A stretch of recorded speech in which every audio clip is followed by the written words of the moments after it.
20th of May saw one of the biggest events in Mount & Blade history. The Battle of Bucharest was the first ever Mount & Blade esports tournament, and it was live streamed on the Tailworld's YouTube, Twitch and Facebook channels. With a $10,000 prize fund, the event was watched by over 120,000 plus live viewers and 1.2 million plus audience reached throughout the day. Fortunately for my entertainment and this YouTube video, but unfortunately for my health, I managed to watch the whole stream from start to finish. So how did the Battle of Bucharest turn out? What does it mean for the future of Mount & Blade and its esports scene? With exclusive interviews with some of the esports players, I bring you the Battle of Bucharest, the aftermath.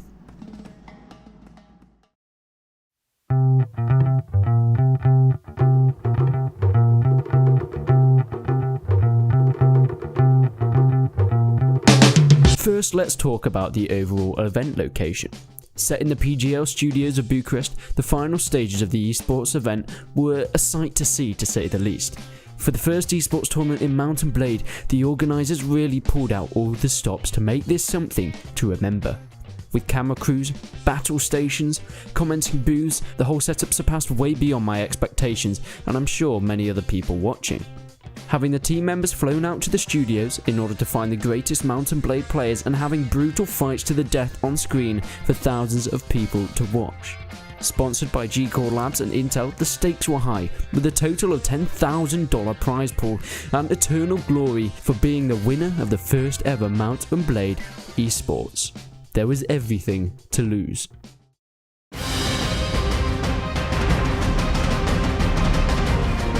Let's talk about the duels. The duels were definitely an eye-catching part of the event, with players going head-to-head with a wide array of weapons to suit their playing style. We saw great swords, of course the most common duelist weapon, short spears, and even long axes, which gave a very intense twist to many of the duels, having somewhat unexpected results and comebacks. First came the semi-final duels with Gibby just taking the victory over the Bloody Death with a 7-4 win. And Peter also nicking M at the post, also in the other semi-final duel. The third place decider duel ended up with a victory for M over the Bloody Death with an extremely intense fight, and finally came fight for the winning position with one of the most intense duels I have ever seen in Mount & Blade. Going back and forth between Peter and Gibby, getting sneaky hits and kills here and there. But finally, Peter became to come out on top, resulting in a final win at the end of the duel. Overall, the duel events were incredible, viewers watching in awe at the skill of some of these players and their different fighting styles. How were the team fights though? I feel like these were the real attraction to the event, bringing more people in than the duels before, and personally for me being the best viewing experience, as no matter how many kills one team got, there was always the chance for an individual player to shine and clutch themselves to victory. Standout players for me in the team battles were OurGloriousLeader, Musu, and Dark Light, showing himself to be a great infantry player in the team. Having rounds with some obvious winners to teams bringing it back every single time I was on the edge of my seat constantly throughout. Players struggling for victory, even to the point of sometimes team killing, made the event even more entertaining for the viewer. The favourites being knocked out in the semi-finals, everyone was expecting AE Black to take the day, but in the end it was the Castellians and AE Yellow to go head to head in the finals for the victory prize. After an extremely intense game, the Castellians came out on top, winning the overall team event. I would just like to add, the inclusion of Frank Elliott coming in to commentate the finals was one of the best decisions in my opinion of the event. Mate, if you are watching, your passion and excitement for the game was obvious during these battles, and it made the final incredible to watch. Let's just have a quick tribute for Captain Lust with this insanity montage. Right now, Musu. Oh no, they have the team kill! And can Musu do this? 45 seconds remain. Oh. He's on such low health. Bloody Death with a shield and a scimitar. Surely he's got this. And there he goes with the kill. Bloody Death. Player up right now. Anchor with a double kill. Bloody Death, the last player remaining. He's got no health left. And Castellans take a 2-1 lead. Anchor with a triple kill. Step. Beautiful. Oh, another one. Mitchell. If you can take a sword out, Wow. Absolutely schooling Musu. OGL pulls one back. It's 3 against 3 right now. The flags are pretty much even. Oh, nice OGL with a double kill, and it's 3 against 2. Catching Anchor just completely by surprise. And goes over his horse. They're trying to finish him off. They're desperate to kill him. Bloody Death and Mats. They take early kills. Bloody Death goes down to Dark Light. It's such a close round. Such a with the headshot. It's 3 versus 3 here. Can Castellans win the first map, or will AE Yellow hold it to a draw? The shield stun coming in there, and the team kill! Can he do something though? The flag is too high. The time is up. Castellans, they take the first map with a kill there. Double kill from Matt. Has been so critical. This whole tournament does go down there, and Anchor has been so massive with a triple. Unbelievable. Incredible play. Doing everything they can. So to Mercer, they need to find a way to stop him. Darklight takes down Scar. That goes Bloody Death. I think this could be it. I think Castellans are on their way. OGL fighting back, brings down Darklight. They're not out of it yet. And Mission is back as well. 2 replayers remain. OGL with a double kill. He's holding them in this tournament. It's 2 versus 2 right now. Castellans, they have 2 players with better health. Can they see this off? Mitchell has got such low health right now. OGL, he's raising the flag.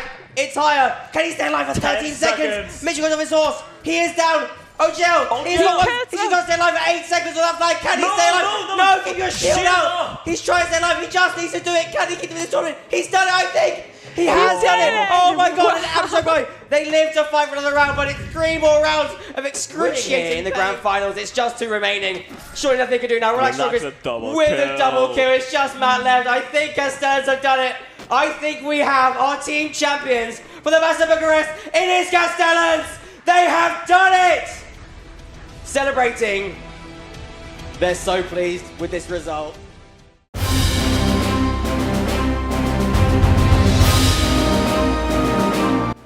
Personally, what do I think went well, and how do I think it can be improved in the future?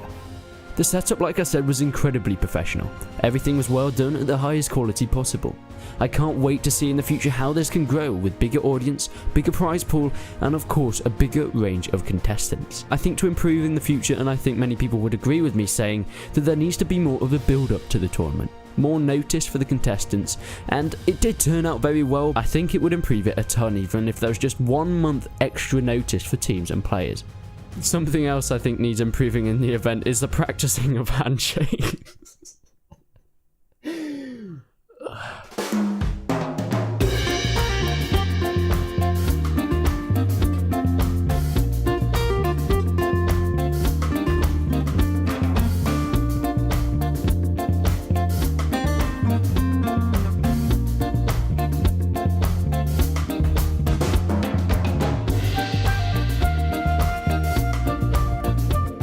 Oh my word, editing this, I don't think I've ever laughed so much at a part of Mountain Blade. It's great. It did make for some entertaining Twitch chat.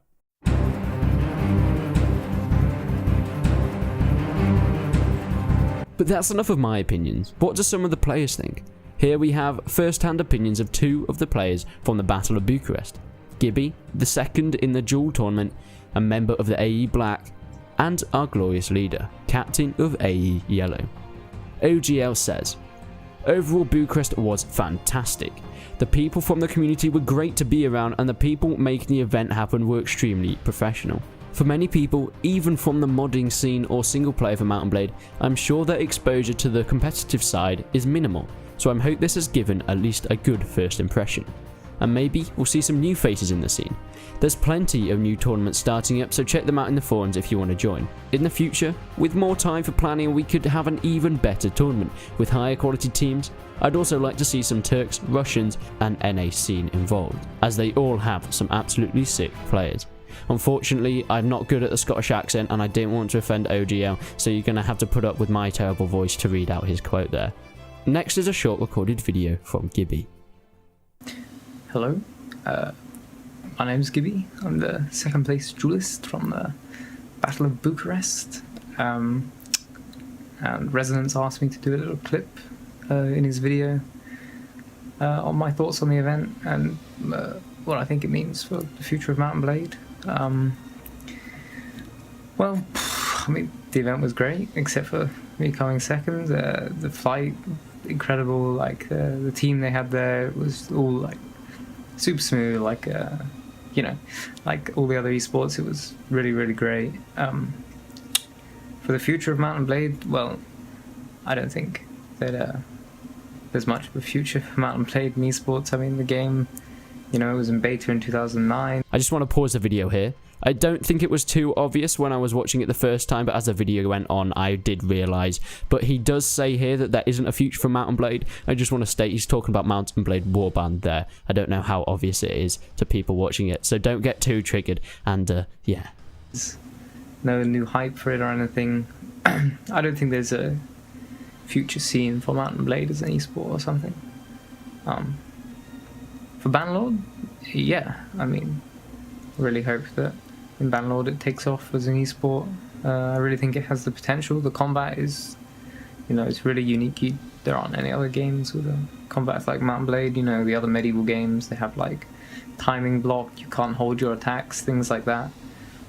I know a lot of people find the feinting, where you're like moving your sword around, switching attacks, to be annoying in Mount and Blade, and to be honest, it is. I know that when I started the game, you know, I couldn't even block the 4 directions properly until I had like 600 hours. But once I got to that point, it was a lot of fun learning the other kind of attacks and things you could do, you know, like knowing that like the 4 blocks and 4 attacks is just the very, very basics of the combat. It makes it a lot more exciting once you can do that reliably, you know, all the kind of different attacks you can do. And when you're when you've got these kind of hours, it's like, if it was just the 4 attacks without the feinting and things, it would be too easy, I think. You know, like, I mean, it takes a lot of time to master that, but like, once you have, it's, you know, it's just muscle memory. You do it every time. It's not like a difficult thing to do. There was nothing about Bannerlord at the event, as people I'm sure would have hoped, but there were some like screenshots and things coming out at around the same time. You know, all the Tailwoods guys that were there sounded really passionate about it, though. They all seemed that they were, you know, working hard on Bannerlord, really excited for it, and I hope that, you know, we have it within a year at least. We can only hope at this point, I guess. So, yeah, that's it. Overall, I think this is going to have a great effect on Mount and Blade. Not just the competitive scene, but in Mount and Blade overall. Me for one are extremely interested in joining the competitive scene now and contributing in some way, and I know there are a number of others who have been inspired by this event along with me. So thank you for organising this event and giving Mount and Blade the esports it deserves. What do you think this will do for the Mount and Blade community? Do esports have a future? And what was your highlight of the tournament? Leave your comments down below. But the future of esports is something we'll have to wait and see. But until then, I will see you in the next one.